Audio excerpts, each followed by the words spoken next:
ओम त्रिदेवीभ्यो नमः। त्रिशक्ति हीलिंग में पुनः आपका स्वागत है। क्या हम वास्तव में ज्योतिष की ताकत को जानते हैं या हमारे लिए ज्योतिष केवल एक भविष्य दिखाने का दर्पण मात्र बन करके रह गया है?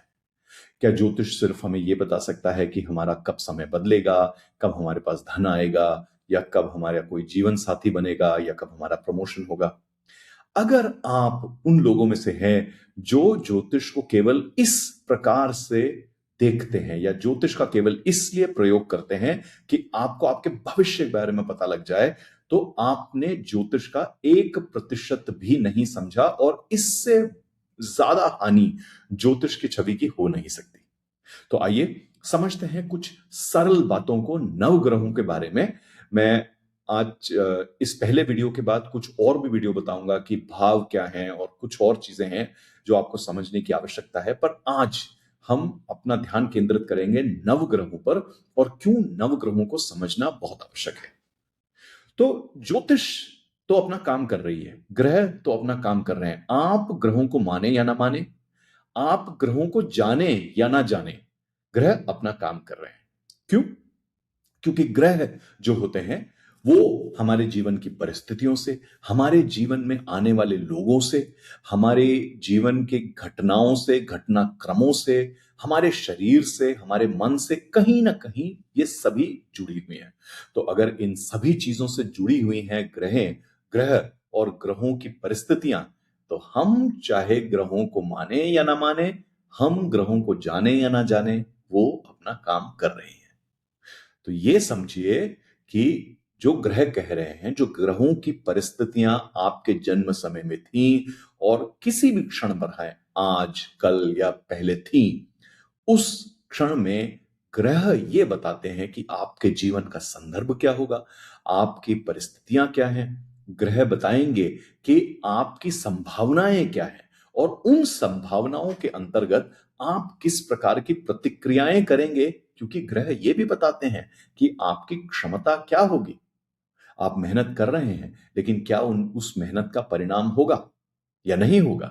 तो ये सभी चीजें आप एक अच्छे ज्योतिषाचार्य से मिल करके समझ सकते हैं। मैं तो ये कहता हूं कि ग्रहों के बारे में आप सीखें, समझें और कहीं ना कहीं आप अपनी समझ को अपने जीवन में उतारें, ताकि प्रतिदिन आपकी दिनचर्या में आप नवग्रहों को लेकर के चलें, उनकी समझ को लेकर के चलें। ये वीडियो मेरी एक ऐसी ही छोटी सी चेष्टा है। तो इस भूमिका के साथ चलिए अब हम आगे गहराई से देखते हैं एक एक ग्रह को।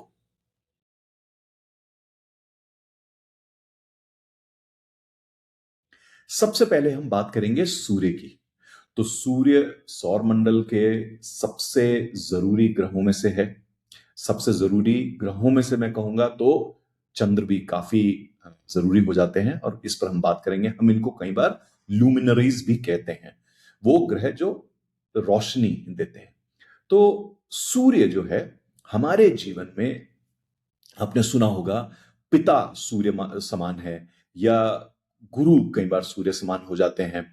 तो जो भी हमारे जीवन में एक हमें छाया देने वाले, हमें ऊर्जा देने वाले, हमें मार्गदर्शन देने वाले लोग होते हैं, वो कहीं ना कहीं सूर्य का स्थान ले लेते हैं।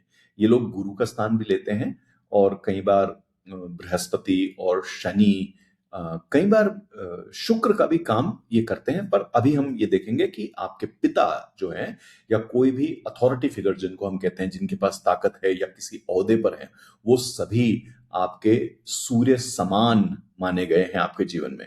तो यही आप देखेंगे कि जब आप किसी ऑफिस में काम कर रहे हैं, जो ऊंचे ओहदों पर बैठे हैं अधिकारी, वो भी कहीं ना कहीं सूर्य का काम करते हैं उस संस्थान के लिए और आपके लिए भी। तो सूर्य आपके जीवन में आपकी आत्मा भी मानी गई है, आपकी ऊर्जा भी मानी गई है और कहीं ना कहीं इसी सूर्य से आता है आपका अहंकार भी और आपका आत्मबल भी। सूर्य आपकी चेतना भी है। सूर्य कहीं ना कहीं वो आपकी आइडेंटिटी जिसे हम कहते हैं, ये भी बन जाता है कि आप किस प्रकार से अपने आप को देखते हैं, समझते हैं। तो अगर सूर्य आपका प्रबल नहीं है, सूर्य कहीं ना कहीं से किसी न किसी गलत प्रभाव में है, किसी गलत जगह पे बैठा हुआ है, तो आप देखेंगे कि आपके आत्मबल में, आत्मविश्वास में कमी हो सकती है। और क्योंकि सूर्य हृदय से भी जुड़ा है, आंखों से जुड़ा है, आपकी हड्डियों के स्वास्थ्य से जुड़ा है, और आपकी शरीर की जो स्फूर्ति है उससे भी जुड़ा हुआ है। तो अगर आपका सूर्य बली नहीं है, तो कहीं ना कहीं आपके स्वास्थ्य में भी कमी दिखेगी। इसके अलावा जब भी सूर्य का कोई ऐसा गोचर होगा जहां पर आप और भी सूर्य की ताकत को कम पाएंगे, तो आप ये भी देख सकते हैं कि आपकी परेशानियां बढ़ सकती हैं। यहां तक कि जो ताकतवर लोग हैं उनसे आपको परेशानी हो सकती है। आपके पिता से परेशानी हो सकती है, जो ऊंचे ओहदों में लोग बैठे हैं, अधिकारी हैं, उनसे आपको परेशानी हो सकती है।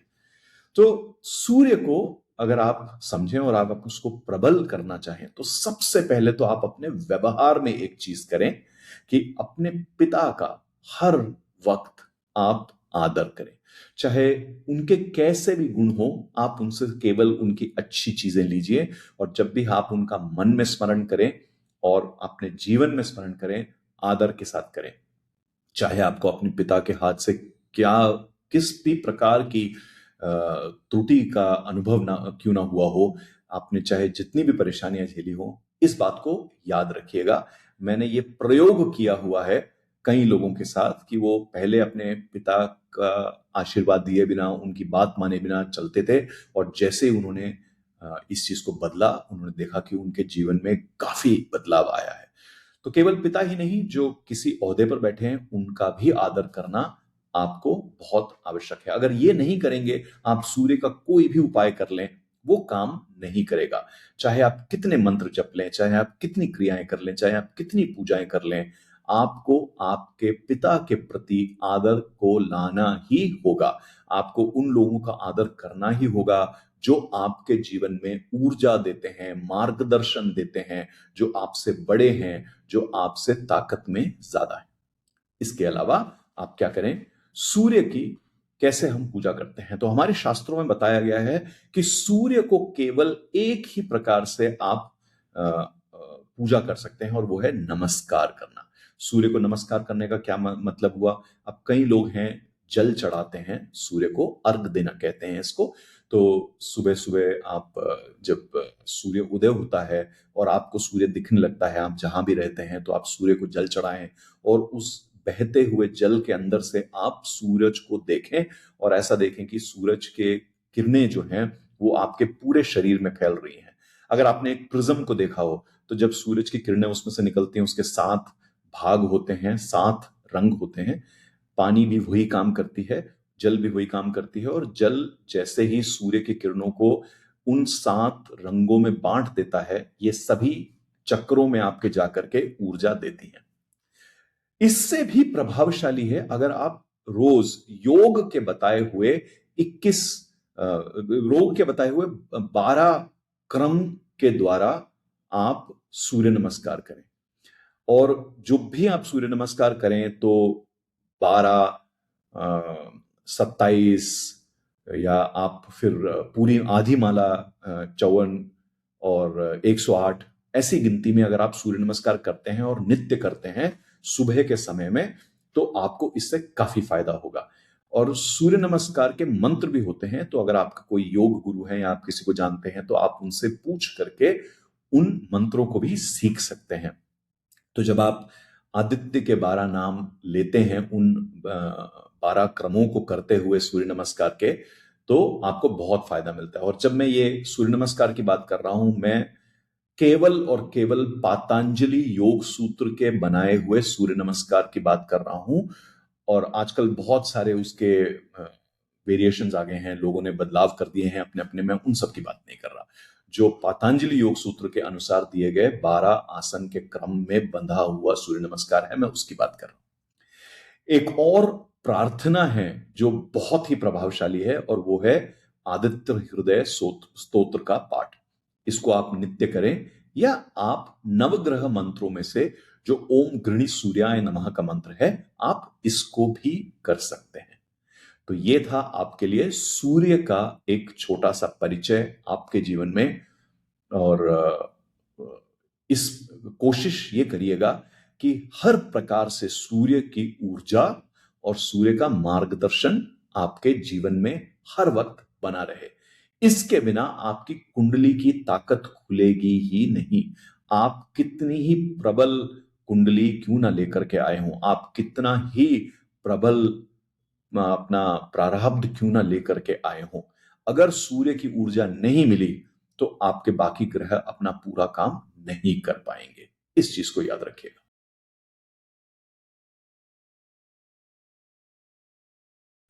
अब हम बात करेंगे चंद्र की। तो अगर सूर्य पिता है, चंद्र क्या है? चंद्र मां है, मातृत्व है, वो सभी चीजें हैं जो आपके जीवन में आपका भरण पोषण करती हैं। तो अगर आपकी मां है या नहीं है, पर कोई और है जो मातृत्व से आपका भरण पोषण करता है, वो भी मां का रूप ले लेती हैं, वो भी चंद्र का रूप ले लेती हैं। चंद्र जल भी है, जैसे सूर्य अग्नि है, चंद्र जल है। चंद्र मन भी है, चंद्र आपके स्वभाव हैं, चंद्र आपके भाव हैं, इमोशंस हम जिसको कहते हैं। तो चंद्र का बहुत बड़ा प्रभाव है आपके जीवन में।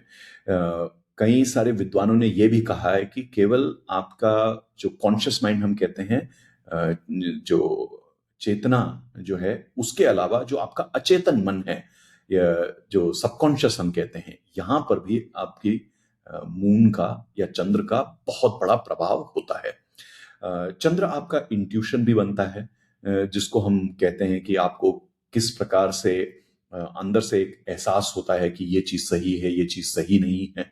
तो इन सभी चीजों में चंद्र का बहुत बड़ा प्रभाव है। आपका सुख भी कहीं ना कहीं चंद्र ही है। आपके आपका मन अगर स्थिर है तो ये भी चंद्र की ताकत है। अगर आपका मन अस्थिर हो रहा है तो वहां पर भी आपको चंद्र की चंचलता दिखती है। जैसे आपने कई बार देखा होगा, जब आप अमावस्या या पूर्णिमा के आसपास होते हैं, कई सारे लोगों का मन काफी विचलित होने लगता है। तो कुछ लोगों के लिए जो शुक्ल पक्ष है वो अच्छा रहता है, कुछ लोगों के लिए कृष्ण पक्ष अच्छा रहता है। तो इन सभी चीजों से कहीं ना कहीं आपके चंद्र की परिस्थिति जुड़ी हुई है।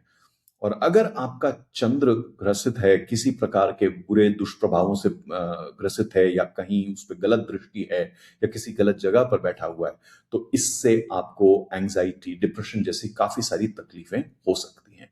इससे भी ज्यादा गहरी बातें हैं, पर ऐसा मैं आपको डराना नहीं चाहता। आपके जो ज्योतिषाचार्य हैं वो आपको बता सकते हैं कि आपके लिए चंद्र किस प्रकार से प्रभाव दे रहा है।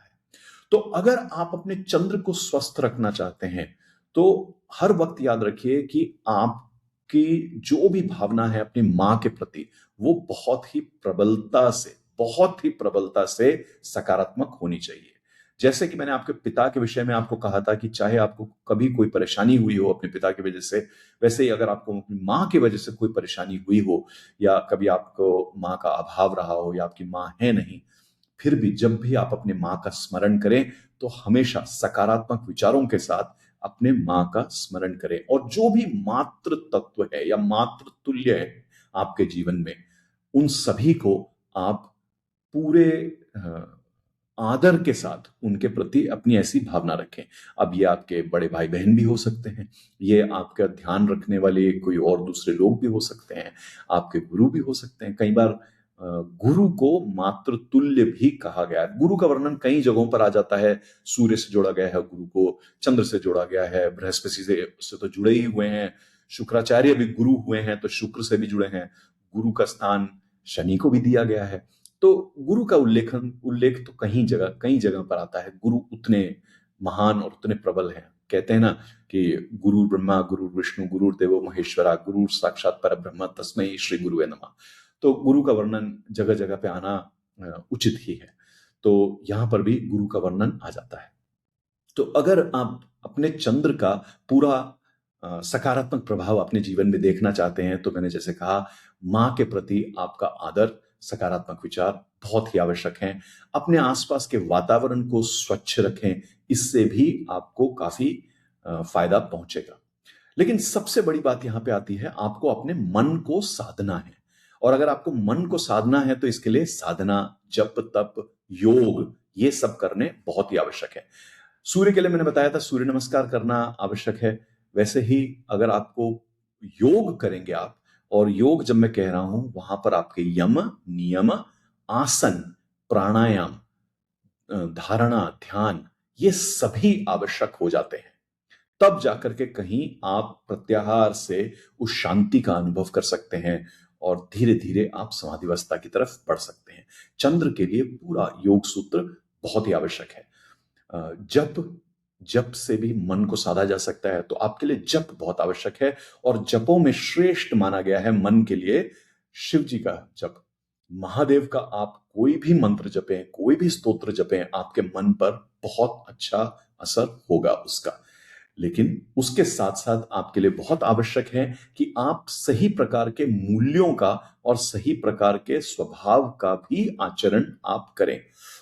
आप किसी भी प्रकार के गलत व्यवहारों से, गलत आचरण से बचें। अब ये गलत विचार, गलत आचरण आपके शुक्र की स्थिति, आपके मंगल की स्थिति,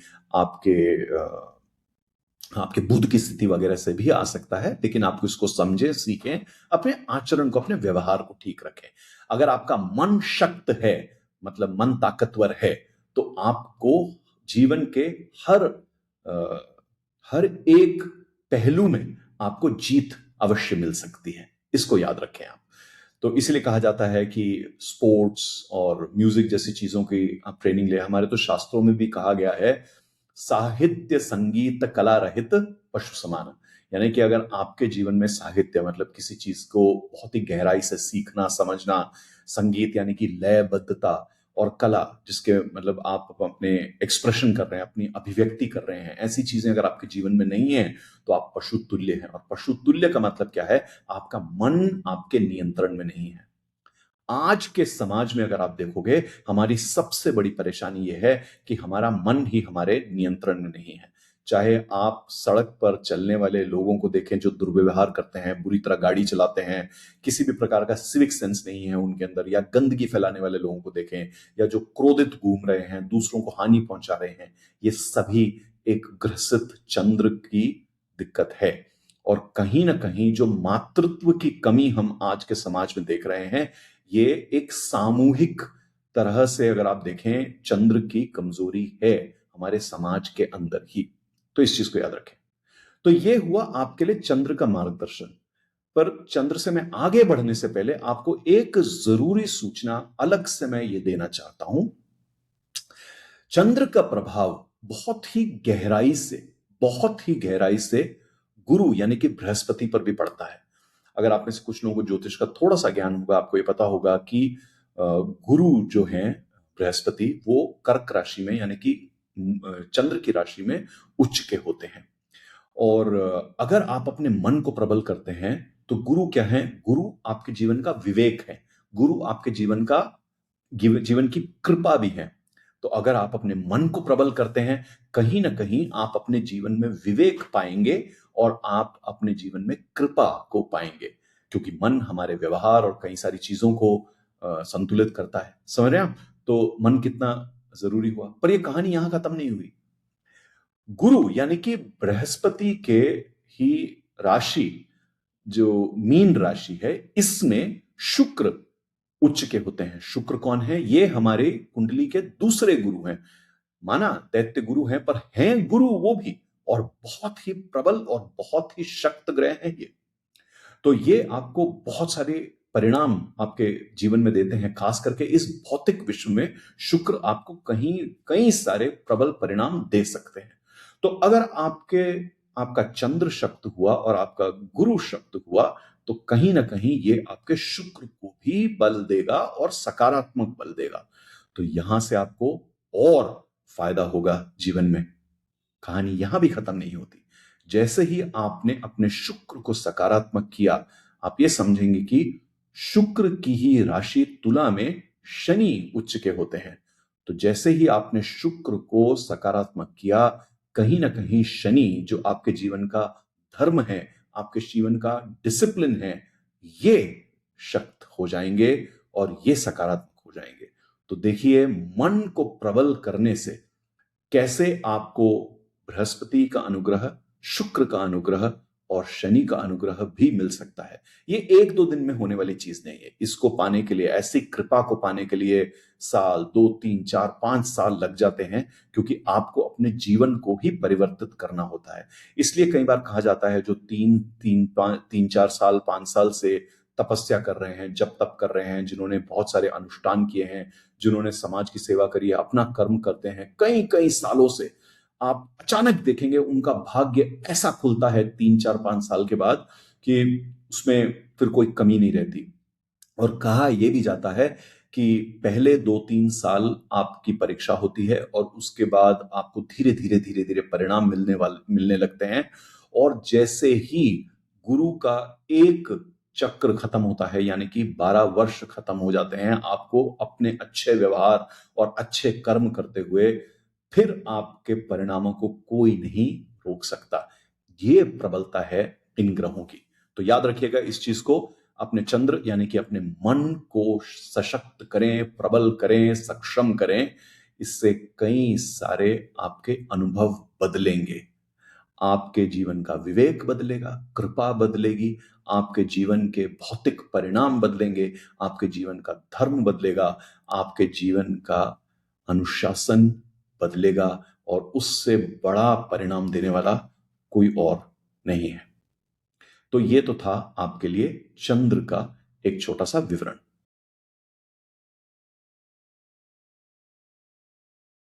अब हम बात करेंगे अगले बहुत ही प्रबल और जरूरी ग्रह का। यह है मंगल। मंगल क्या है? मंगल भी आपके जीवन में सूर्य की तरह ही ऊर्जा लेके आता है, पर ऊर्जा के साथ साथ ये कर्म को भी दर्शाता है, आपके शौर्य को भी दर्शाता है।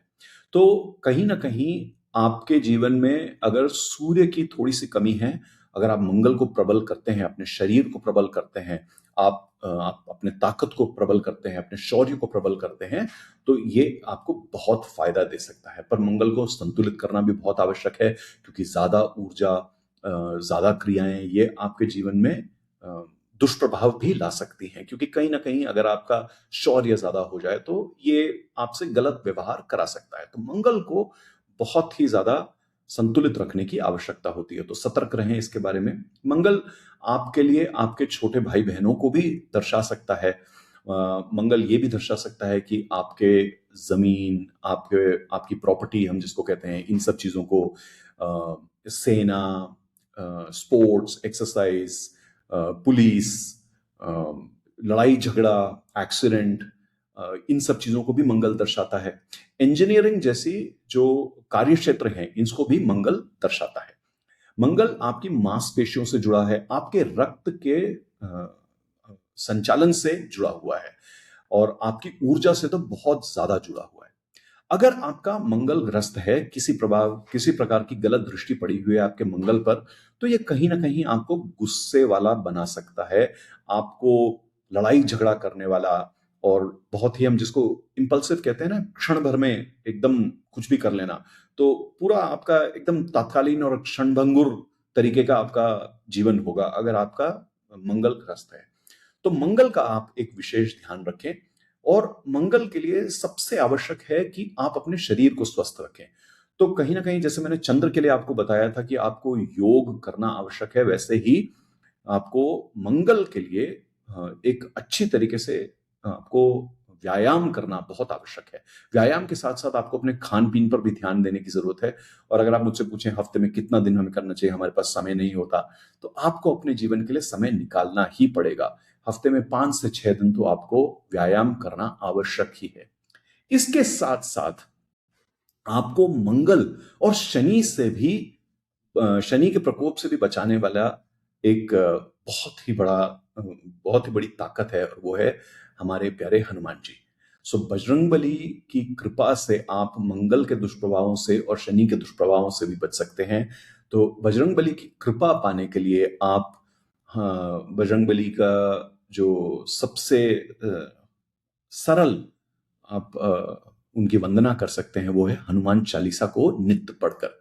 मैं अक्सर लोगों को ये कहता हूं कि दिन में आप 7 बार हनुमान चालीसा पढ़ें।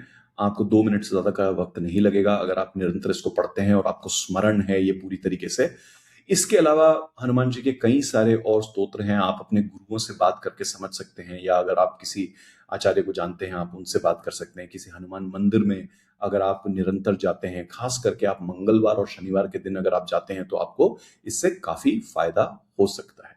इसके अलावा सबसे बड़ी आवश्यकता आपके जीवन में यह है कि आप अनुशासित रहें और किसी भी प्रकार के नकारात्मक व्यवहार आप किसी की तरफ ना करें, जिसमें सबसे बड़ी बात है लड़ाई झगड़ा आप ना करें, तो आपका मंगल सकारात्मक रहेगा। तो और अगर आपके छोटे भाई बहन हैं, उनका अगर आप ध्यान रखते हैं, इससे भी आपको फायदा होगा। या जो भी छोटे भाई बहन तुल्य हैं, उनका भी अगर आप ध्यान रखते हैं, तो इससे भी मंगल सशक्त और सकारात्मक प्रभाव देता है आपको।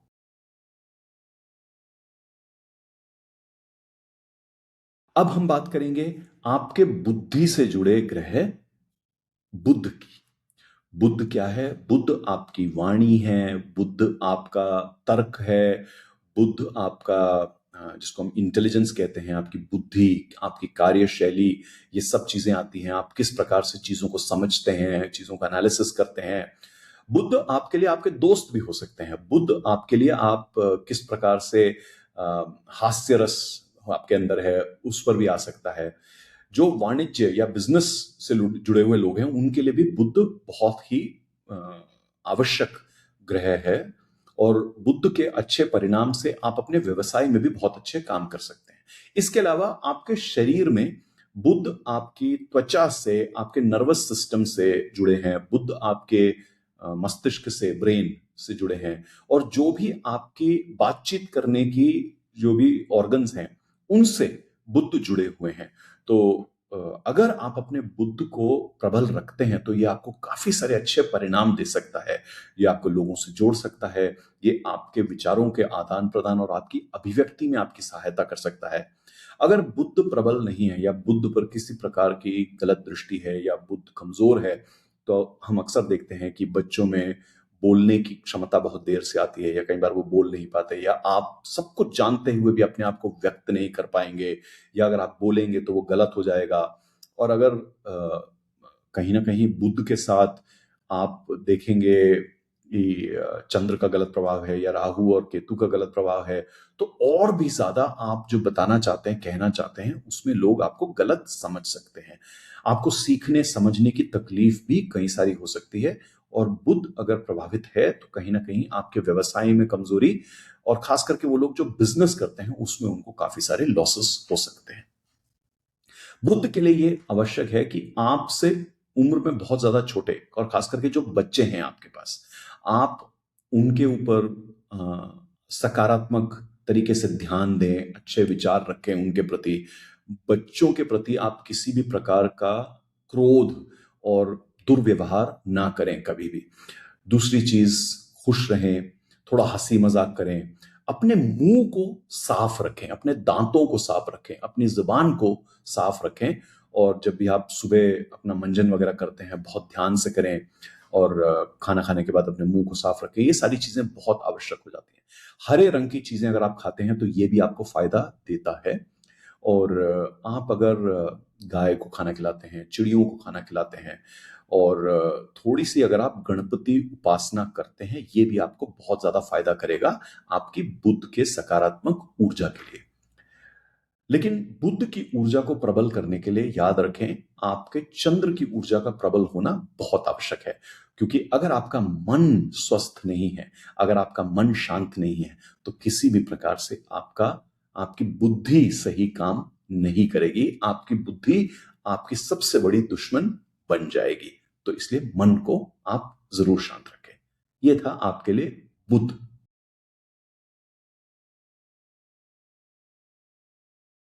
अब हम बात करेंगे गुरु यानी कि बृहस्पति की। गुरु आपके जीवन का विवेक है। गुरु आपके जीवन का भाग्य है, आपकी कृपा है। गुरु धन देने वाले भी हैं, बच्चे देने वाले भी हैं। गुरु आपको आपके आध्यात्म का मार्ग भी दिखाने वाले हैं। कहीं ना कहीं गुरु आपके वास्तविक गुरु, आपके अध्यापक, ये सब भी होते हैं। तो अगर हमारे जीवन में बुद्ध जो है वो प्राथमिक शिक्षा देने वाले हैं, तो गुरु आपको हायर एजुकेशन जिसको हम कहते हैं वो देने वाले हैं। और वास्तविक रूप में जो भी आपने सीखा है, पढ़ा है, उसके अंदर से आप किस प्रकार से अपना विवेक निकाल पाते हैं और अपने जीवन में लाते हैं, इन सब चीजों पर बहुत बड़ा प्रभाव होता है गुरु यानी कि बृहस्पति का। अगर गुरु सकारात्मक हैं और गुरु की परिस्थिति अच्छी है तो आपका लिवर ठीक रहेगा, आप ज्यादा मोटे नहीं होंगे, आपकी किडनी ठीक रहेंगी, आपके शरीर में रक्त से जुड़ी हुई ज्यादा परेशानियां नहीं होंगी। पर अगर गुरु की परिस्थिति अच्छी नहीं है, गुरु किसी प्रकार से बुरी दृष्टि में है या ग्रसित हैं, कमजोर हैं, तो आप देखेंगे कि आपको चीजों का विवेक नहीं होगा, सीखेंगे समझेंगे नहीं, आप आर्थिक तौर पर बहुत ज्यादा परेशानियों से गुजरेंगे, कहीं ना कहीं आपको अधर्म का पथ मिलेगा, आप धार्मिक नहीं रहेंगे, आप आध्यात्म के पथ पर नहीं समझेंगे, को नहीं समझ पाएंगे, आप अपने आप को नहीं समझ पाएंगे। तो ये सभी चीजें आपको परेशान कर सकती हैं। तो अगर आपको अपनी बृहस्पति को सशक्त करना है तो विष्णु उपासना आपको काफी मदद कर सकती है। आपके गुरु के श्री चरण, उनके वचन, उनका आदेश का पालन करना आपको बहुत फायदा दे सकता है। आपको सात्विक खाना खाना चाहिए और ये सभी को करना चाहिए कि जितना ज्यादा हो सके सात्विक भोजन ग्रहण करें। मैं मानता हूं आजकल के जीवन में कई बार राजसिक और तामसिक चीजें हम ग्रहण करते हैं, लेकिन उसको कम से कम रखें, 5-10% से ज्यादा नहीं। कोशिश करें कि 80-90% जो भी आप भोजन ग्रहण करें, जो भी आप अपने शरीर में डालें, ये कहीं ना कहीं से सात्विक ही हो। और पूजा उपासना आपको करनी आवश्यक है जब भी आप किसी धर्म से जुड़े हुए स्थल पे जाते हैं, इससे भी आपकी बृहस्पति को बल मिलता है। लेकिन सबसे बड़ी बात है बड़ों का आदर, अध्यापकों का आदर, गुरु का आदर और विष्णु उपासना, जैसे मैंने आपको बताया।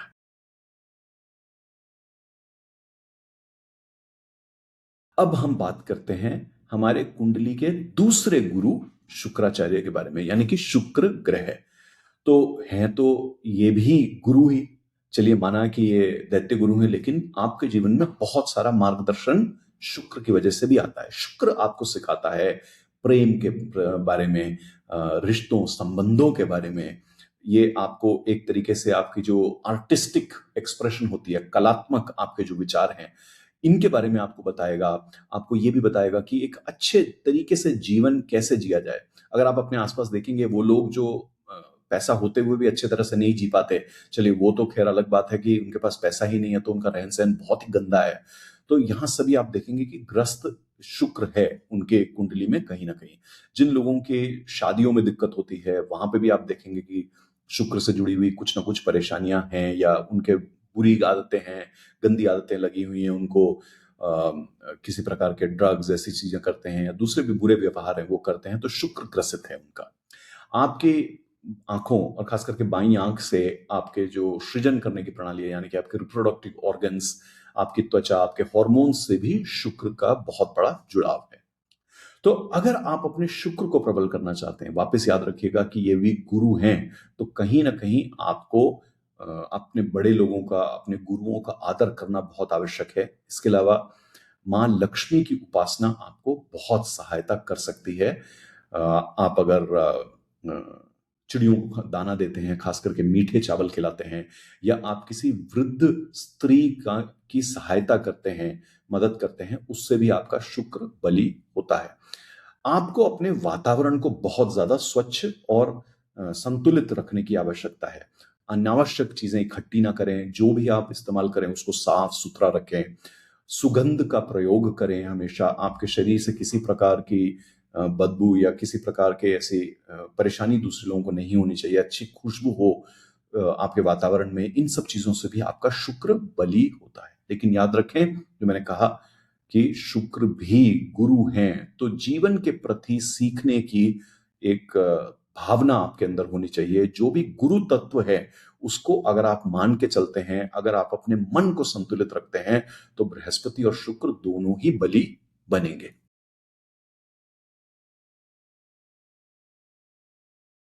अब हम बात करते हैं एक बहुत ही जरूरी ग्रह की, शनि। कई लोग शनि को दंडकर्ता कहते हैं, पर वास्तव में शनि आपको सिखाते हैं कि अनुशासन क्या है, कर्म क्या है, और किस प्रकार से आपको अपने जीवन की जो भी जिम्मेदारियां हैं उनको कैसे निभाना है। शनि सिखाएंगे आपको किस प्रकार से सब्र रखना है, आपको जीवन के अंदर धीरे धीरे चलना, धीरे धीरे चीजों को बढ़ाना। जब भी आप आवेश करते हैं जीवन में, जब भी आप जल्दी मचाते हैं, कहीं ना कहीं कभी ना कभी तो शनि आपको पकड़ेंगे।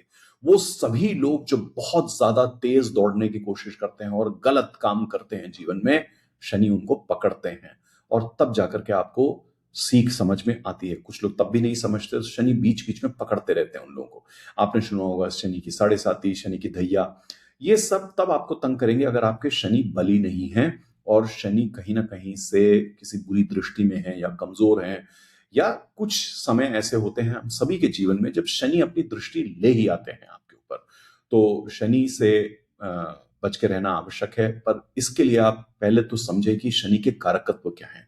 शनि धर्म और कर्म दोनों को देखते हैं। शनि आपकी मेहनत को देखते हैं। अगर आप मेहनती हैं, अगर आप दूसरे लोगों की इज्जत करते हैं, आप पूरी तरीके से, और खास करके उन लोगों की जो आपके लिए काम करते हैं। और आज के समाज में तो आप देखिए कि हमारे लिए कोई ना कोई तो काम करता है, किसी न किसी की आप महीने की तनख्वाह वगैरह देते हैं। इन सभी लोगों के प्रति आपको आदर भाव होना बहुत आवश्यक है। चाहे वो आपके घर में काम करने वाले हों, आपके बिल्डिंग के गार्ड हों, आपके ऑफिस के गार्ड हों, या कोई भी गरीब व्यक्ति या कोई भी ऐसा हो जिसके पास संसाधन ना हो जीवन में, इन सभी के प्रति शनि कहते हैं कि आपको आदर भाव होना चाहिए। दूसरी, आप कभी गंदगी ना फैलाएं। शनि को गंदगी बिल्कुल पसंद नहीं है। अगर आपके जीवन में शनि की ऊर्जा सकारात्मक है तो आपको जो परिणाम मिलेंगे वो कोई भी और ग्रह इतनी तेजी से और इतनी ज्यादा परिणाम नहीं दे सकता। चलिए, तेजी से भला दे भी दे, जैसे राहु कई बार तेजी से दे देते हैं परिणाम, लेकिन शनि जो जितना बड़ा परिणाम दे सकते हैं वो कोई ग्रह नहीं दे सकता। इसलिए शनि की कृपा बहुत आवश्यक है। और शनि की अगर कृपा ना हो तो चीजों में देरी, आपको नुकसान होना, बहुत ज्यादा पीड़ा होना, भय होना, ये सभी स्वाभाविक है।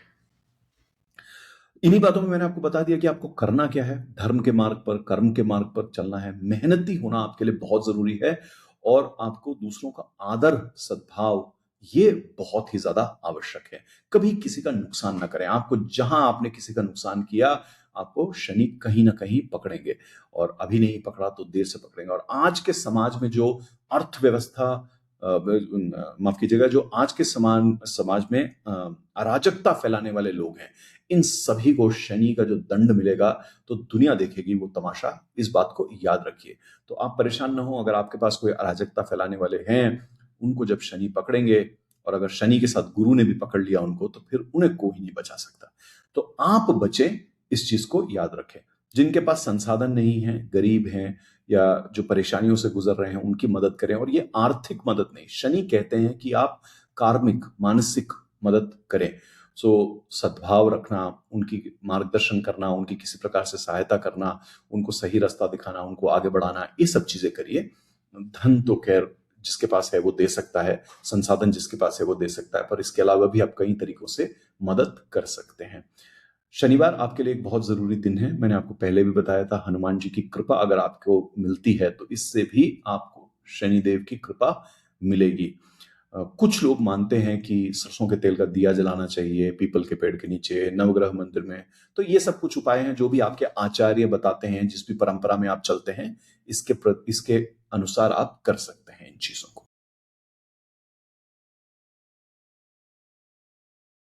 अब हम बात करेंगे राहु की। राहु को कहीं ना कहीं हमारे कुंडली में शनिवत भी कहा गया है, और ये भी माना गया है कि शनि का जो कुंभ राशि का जो एक की जो अभिव्यक्ति है, वैसी ही अभिव्यक्ति राहु की भी पाई गई है। राहु हमारे कर्मों से जुड़ा है, और राहु कहीं ना कहीं हमारी आकांक्षाओं से, महत्वाकांक्षाओं से भी जुड़ा हुआ है, खास करके भौतिक चीजों के लिए। राहु हमें किसी कई प्रकार की भ्रांतियां भी दे सकता है, हम जिनको ऑब्सेशंस भी कहते हैं। राहु हमें बहुत ही अलग तरीके के विचार भी दे सकता है, बहुत ही क्रिएटिव भी बना सकता है राहु। राहु हमें इधर ट्रैवल करने में, विदेशों में जाने में, इन सब चीजों से भी राहु जुड़ा हुआ है। राहु आपकी सांसों से जुड़ा है, राहु आपकी गर्दन से भी जुड़ा है, राहु कहीं कहीं कभी कभी अचानक होने वाली बीमारियों से भी जुड़ा है, और खास करके वो बीमारियां जो पता नहीं लग पा रही हैं कि क्यों हो रही हैं। राहु आपके जीवन में, जैसे मैंने कहा, भ्रम और भ्रांति भी ला सकता है, भ्रमित करता है, बहुत बुरी तरह भ्रमित कर सकता है। और कई बार राहु चीजें देने के बाद फिर भ्रमित करता है, क्योंकि राहु ये कहता है अब तुम्हें ये मिल तो गया, पर क्या तुम्हें तुम्हारी पात्रता थी इस चीज को पाने की, तो बड़ी परेशानियां हो सकती हैं। तो अस्थिरता ला सकता है, और आपको गलत आदतें होना, डर लगना, इन सभी चीजों का भी प्रभाव हो सकता है अगर राहु सकारात्मक नहीं है। सकारात्मक सकारात्मक राहु जो है आपको बहुत अच्छे विचार दे सकता है, जो दूसरे लोग सोच भी नहीं सकते। ऐसी क्रिएटिव चीजें आप कर सकते हैं, और नए नए आविष्कार आप कर सकते हैं, नए नए तरीके आप ला सकते हैं। राहु को संतुलित रखने के लिए कोई भी ऐसी चीज हो जिससे भ्रम हो आपके जीवन में, आप उनसे बचिए।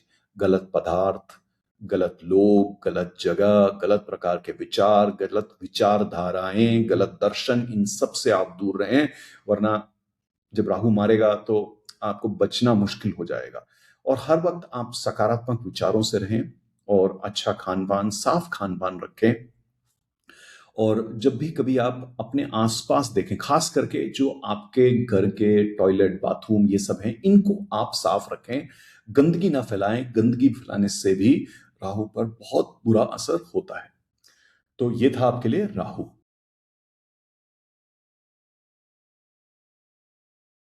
अब हम बात करेंगे आखिरी ग्रह की, जो है केतु।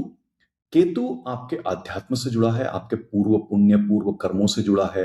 केतु जो भी आप पिछले जन्मों में सीख कर आए हैं, जो प्रारब्ध अब लेकर आए हैं, इन सभी चीजों से केतु जुड़ा हुआ है। केतु कहीं ना कहीं आपके जो छिपी हुई चीजें, गूढ़ रहस्य है जीवन में, इनसे भी जुड़ा हुआ है। क्योंकि कहीं ना कहीं केतु को जो मंगल के समान माना गया है, और मंगल कौन से, जो आपके वृश्चिक राशि के मंगल हुए हैं, उसके समान माना गया है। तो बहुत ही गहराई होती है केतु के अंदर। और केतु को कई बार जोड़ा गया है ज्योतिष से और कई सारी चीजों से, गणित से भी केतु को जोड़ा गया है, रिसर्च से केतु को जोड़ा गया है। आपके शरीर में, आपके पेट के निचले हिस्से से कभी कभी जो अंदरूनी चोट लगती है, उनसे केतु को जोड़ा गया है।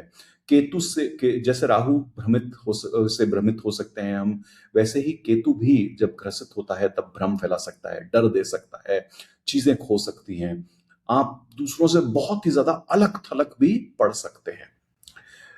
केतु जो है कुत्तों से भी जुड़ा हुआ है। तो अगर आपके केतु ग्रसित है, या आपने केतु के आप अच्छा प्रभाव चाहते हैं, तो कुत्तों का ध्यान रखना बहुत ही प्रभावशाली उपाय माना गया है। कुत्तों को निरंतरता से खाना खिलाएं। खास करके अगर आपके घर में कुत्ता है तो उसको ध्यान से रखें। जो आपके घर के आसपास हैं, उन कुत्तों का ध्यान रखें। गणेश जी की उपासना आपको बहुत ज्यादा मदद करेगी। धार्मिक स्थलों पे जाने से आपको बहुत ज्यादा फायदा मिलेगा। अगर आप कभी ऐसी जगह पे जाएं जहां पर मछलियां हैं, आप उनको भी दाना डालें, उससे भी आपको बहुत ज्यादा मदद मिल सकती है। ये थे आपके लिए आपके 9 ग्रह, वो क्या दर्शाते हैं, आपके जीवन के किस संदर्भ से वो जुड़े हैं, आपके शरीर से कैसे जुड़े हैं। आशा करता हूं इन सभी चीजों को आप समझ के अपने जीवन में उतारेंगे, और अपने जीवन को और भी सार्थक बनाएंगे। कुछ उपाय हैं जो हम सभी कर सकते हैं नियंत्रित, और वो हैं देवी उपासना, विष्णु उपासना, जैसे कि विष्णु सहस्त्रनाम पढ़ना, शिवलिंग पर जल चढ़ाना। इनको करने से आपको सभी ग्रहों पे फायदा मिलता ही मिलता है। हनुमान जी की उपासना बहुत ही प्रबल मानी गई है। तो आपके क्या प्रश्न हैं नवग्रहों के बारे में, ये मुझे बताइएगा। जल्द मैं मिलूंगा आपसे ऐसे ही एक वीडियो को लेकर, जहां मैं 12 भावों के बारे में आपसे बात करूंगा, और अपने 12 भावों को आप स्वस्थ कैसे रख सकते हैं। पर उससे पहले इन 9 ग्रहों पर आप थोड़ा काम कीजिएगा, और अपने आप को सशक्त बनाइए। जल्दी मिलूंगा, तब तक के लिए जय महाकाल, जय मां काली।